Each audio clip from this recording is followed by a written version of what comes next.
আগামী ২১ ডিসেম্বরের মধ্যে ভাতা বৃদ্ধির প্রজ্ঞাপন প্রকাশ না হলে ২২ ডিসেম্বর থেকে সারা দেশে কর্মবিরতিতে যাওয়ার হুঁশিয়ারি দিয়েছে পোস্ট গ্রাজুয়েট প্রাইভেট ট্রেনি চিকিৎসকরা।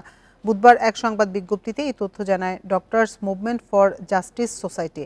এতে বলা হয় ২০২২ সাল থেকেই বেসরকারি পোস্ট গ্রাজুয়েট চিকিৎসকরা ভাতা বৃদ্ধির জন্য রাজপথে আন্দোলন করে আসছে।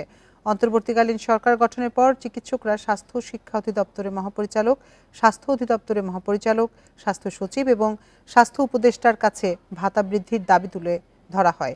তবে অর্থ মন্ত্রণালয়ে ভাতা বৃদ্ধির নথি পাঠানো হলেও তা আটকে আছে।